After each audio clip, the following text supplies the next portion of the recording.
ఈ వార్షికోత్సవాలు మరి పెట్టుకోవడం ఎందుకు అంటే ఆ బ్రహ్మం అంటే ఎవరో, ఆ బ్రహ్మ ఎక్కడుంటుందో అన్నటువంటి విషయాన్ని చక్కగా శాస్త్రాలన్నీ ప్రతిపాదిస్తాయి.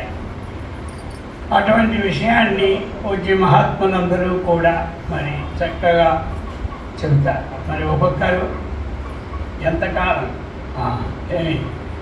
30-40 సంవత్సరాలు ఆశ్రమాల్లో ఉండి అనుష్ఠానాన్ని చేసి గురు సన్నిధిలో ఉండి నేర్చుకున్నవారు.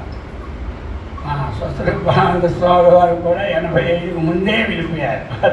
40 సంవత్సరాలు అయిపోయిందా?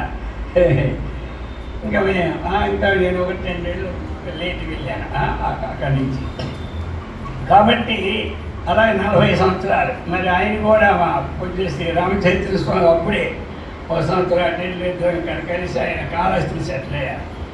అలాగనే మరి 40 సంవత్సరాలు పెట్టి అలాగనే గురు సన్నిధిలో చక్కగా సేవ చేసి, అదే అన్నమాట మన గురు పరంపర ఉన్నటువంటిది ఏమిటి అంటే ఆ సేవ చేస్తూ ఈ యొక్క విజ్ఞానాన్ని చక్కగా సంపాదించుకోవడం.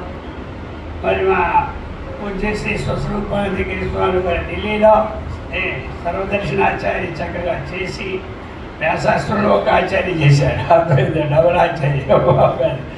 అలా చేసి మరి చక్కగా ఆశీర్వాదం పెట్టి నలుమూలలా చేస్తూ ఉన్నారు. అందుచేత ఏమిటి అంటే చెప్పడము అనుభవపూర్వకంగా అనేక శాస్త్రాలు శోధించి ఆ విషయాలు మనకి అందిస్తారు అందరూ. అందుచేత అటువంటి ఎన్నో శాస్త్రాలు చదివితే కానీ అర్థం అవడం కష్టం. అలాగే ఒక్కరు ఉపన్యాసం వింటే ఎన్నో శాస్త్రాలు చదివినటువంటి సారాన్ని మనం గ్రహిస్తామన్నమాట. అందుచేత డాక్టర్ గారు ఈరోజు మీ ఉపన్యాసం ఇక్కడికి వచ్చారు, వచ్చేయండి. అందుచేత మరి ఇవన్నీ చక్కగా వినాలి. ఇప్పుడు పనులన్నీ ఉంటాయి, ఎవరికి పనులు ఉండవు చెప్పండి? పనులు లేని వారి లోకలు ఎవరూ లేరు. కాబట్టి ఈ 3 రోజులు చక్కగా అందరూ కూడా ఎక్కడికైనా మనం పెళ్ళికి వెళ్ళామైనా వెంకటేశ్వరకి వెళ్ళామైనా భావించుకొని అందరూ రండి. మళ్ళీ వ్యవస్థ చెప్పండి మన కోసం. ఇప్పుడు అక్కడికి ఎవరైనా ఆశ్రమానికి వెళ్ళామనుకోండి, ఒక 15 నిమిషాలు అంతే, మళ్ళీ అనేక మంది జనం ఉంటారు. ఇప్పుడు మీరు ఇక ఉదయం 3 గంటలు చూడొచ్చు దర్శనం, సాయంకాలం 3 గంటల దర్శనం కాదు భాషణం అన్నీ వింటారు. పనులు ఉంటాయి. ఎందుకు చెప్పడం అంటే అది చెబితే ఇంక రేపు నుంచి వద్దాం మందామని కూడా వస్తారని చెప్తున్నాను. అతనైతే కదా నేను ఒక రోజు ఇచ్చిన చాలు ఏమైపోయింది ఆదరణ తీసుకోవడం అనుకోకుండా సంపాదించుకోండి, అదే అనమాట. అందుచేత ఈ ఆధ్యాత్మిక మార్గంలో మనం ధర్మార్థ కామ మోక్షములను సాధించడం మానవుని యొక్క ముఖ్య కర్తవ్యం. కాబట్టి అందులో ఈ ధర్మార్థ కామములన్నీ కూడా పునరపి జననం పునరపి మరణాన్ని ఇస్తాయన్నమాట ఈ 3. కానీ ధర్మం మీద ఆధారపడి ఉంటుంది మన జన్మ.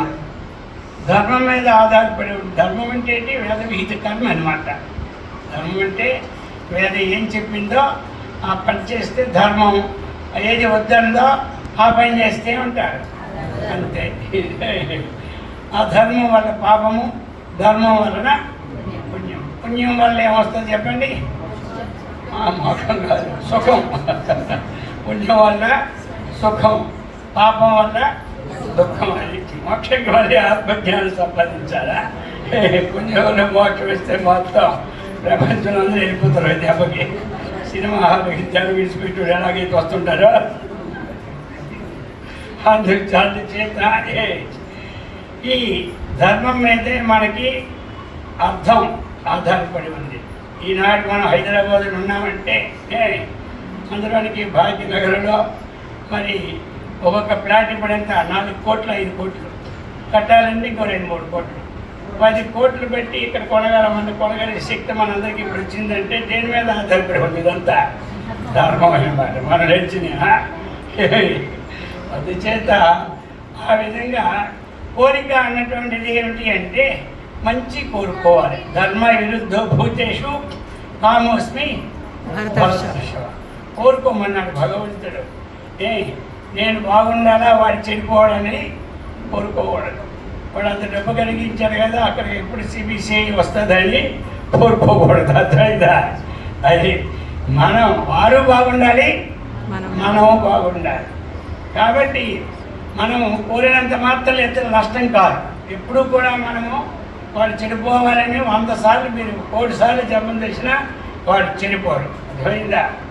హిరణ్యకశిపుడు బాధ భరించలేక దేవతలందరూ ఏడిచారనమాట. రోజు వెళ్ళి విష్ణువు దగ్గర, నేను ఇప్పుడు ఏమీ చేయలేను, మీ ఏడుపు ఏడవలసిందే కానీ ఈ ఏడుపు తీర్చే పరిస్థితి నాలో లేదని ఎవరు? విష్ణుమూర్తి. బ్రహ్మదేవుడు వరాలు ఇవ్వడమే అడిగిందట విష్ణుమూర్తి. ఇప్పుడు ఏం చేస్తాను చెప్పండి, తెలీదా? ఇప్పుడు అందుచేత వాడి గర్భంలో ఎప్పుడో కొడుకు పడతాడు, వాడు హింసిస్తాడు, వాడిని ఇతడు, అప్పుడు వాడి పని పడతాడు, పాపం అంతా పెరుగుతుంది పొందుతా అన్నాడు. అందుచేత ఏమిటంటే మనం ఇతరులు 100 శాపాలు పెడితే వాడు చెడిపోతాడు అనమాట. లేదు, వాడి చెడ్డం కాదు. శాపానికిలో మన శాపం పెడితే ఆ పుణ్యం ఆ పాపం మనకి ట్రాన్స్ఫర్ అవుతుంది, మనలో ఉన్న పుణ్యమో పడతాయి. అది మన శాపానికి ఫలితం అది అనమాట. అందుచేత అలాంటి కోరికలు ఉండకూడదు. ఈ 3 మన ధర్మార్థ కామములు. కోరిక అనేది మనం బాగా ఆలోచించుకొని కోరుకోవాలి. అలాగనే ఇక 4వది మోక్షం. ఆ మోక్షం అనేది ఈ ఆత్మజ్ఞానంతోనే వస్తుంది కానీ దీనికి నాణ్య పంథ ఇంకో మార్గం ఆత్మజ్ఞానం కలగాలి అంటే మహాత్ముల యొక్క దివ్య ఆత్మజ్ఞాన సమయ ప్రవచనం వినాలి. అదేనమాట. పోయింది కదా. మీకు ఇప్పుడు డాక్టర్ కావాలని సాఫ్ట్వేర్లో జాయిన్ అయ్యేవారికి వస్తుందా? ఎన్నాళ్ళైనా డాక్టర్ది రాదు. సాఫ్ట్వేర్ కావాలని డాక్టర్ జాయిన్ అయితే వస్తుందా చెప్పండి?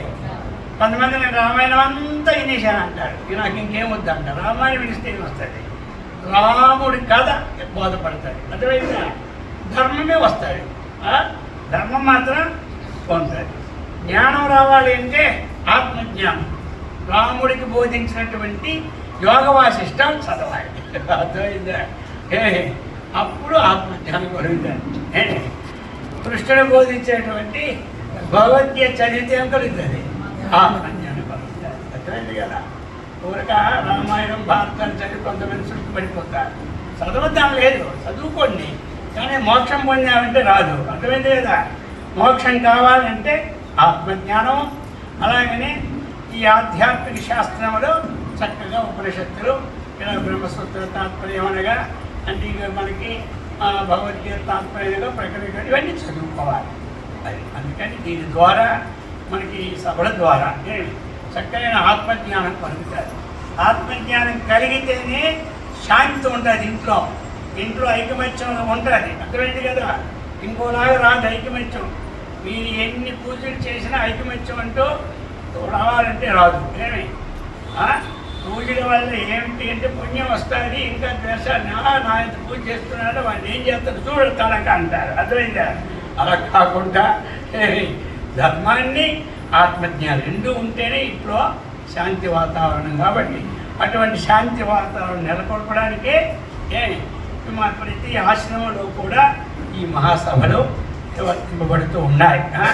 కాబట్టి ఎక్కడికి వెళ్ళినా సరే ఒక పెళ్ళికి వెళ్తే అనుకుంటారేమో పిలకుంట వెళ్ళారని, కానీ ఈ ఆధ్యాత్మిక జ్ఞానానికి పిలకుంట వచ్చారనుకుంటా మామూలు వచ్చిన కన్నా ఇంకా పుణ్యం వారికి వెళ్తారు.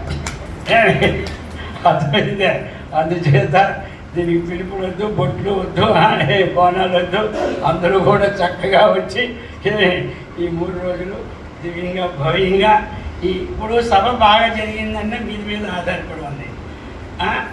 ఏం సభలే అంటే 10 మంది ఉన్నాడు, ఇంకేం సభ, మీరందరూ ఉన్నారు గొప్ప ఏం బ్రహ్మాండం జరిగింది అనుకుంటారు అంతే.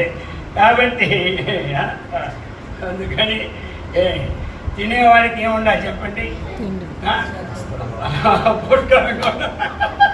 మళ్ళీ నిండా అన్ని రకరకాల పెట్టి ఎలాగొట్టి సంతోషం.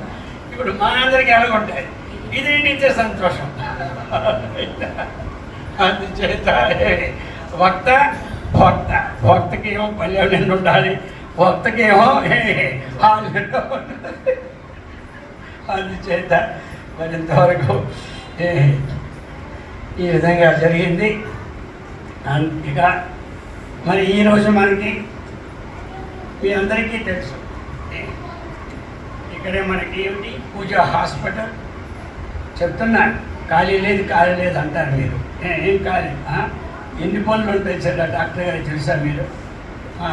డాక్టర్ రామసింగ్ గారికి వారికి ఎన్ని పనులున్నా ఈ ధార్మిక ఉపన్యాసాల్లో ఆశ్రమస్తులే కాదు, ధర్మ సంస్థలు ఎవరు పిలిచినా మా రామసింగ్ గారు ఇప్పటికీ వారి లైఫ్లో 1,00,000 తక్కువ లేకుండా హాజరై ఉంటారు. నేను తక్కువ చెప్తున్నాను, అది అర్థమైంది కదా. రోజుకి 4 దగ్గరికి వెళ్ళి వస్తారు. వచ్చినా మళ్ళీ ఆపరేషన్ మానుతారంటే మానరు, అన్నీ చేస్తారు. చూడండి, మనకు అంతకన్నా పని ఉందా?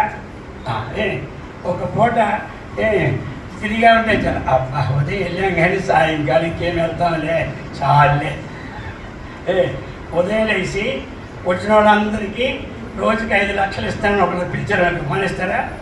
మధ్యాహ్నం వచ్చిన 4 లక్షలు ఇస్తామంటారు, మానేస్తారా? ఉదయం తెచ్చుకుని 5 లక్షలు సరిపోతాయి మీకు? మధ్యాహ్నం కూడా పోతారు డబ్బు ఇస్తే, అంతకన్నా ఎక్కువ వస్తుంది ఇక్కడ మీకు. మరి 10 ప్లాట్లు కొనాలంటే ఇది బాగా సంపాదించుకోవాలి జ్ఞానం.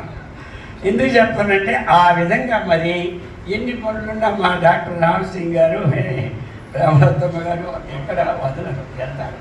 రంగమ్మ రామసింగ్ గారికి ఎక్కువ లేదు, అమ్మగారు ఇంటికి చూసుకుంటారు కాబట్టి ఈ హాస్పిటల్. అందుచేత మరి వారు చాలా అయ్యా స్వరూపాల గారు మీకు పుష్పాలంకరణ చేస్తారు.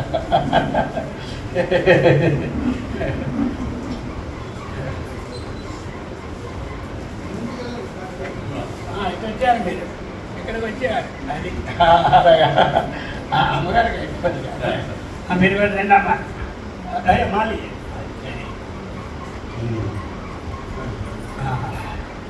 పక్కకి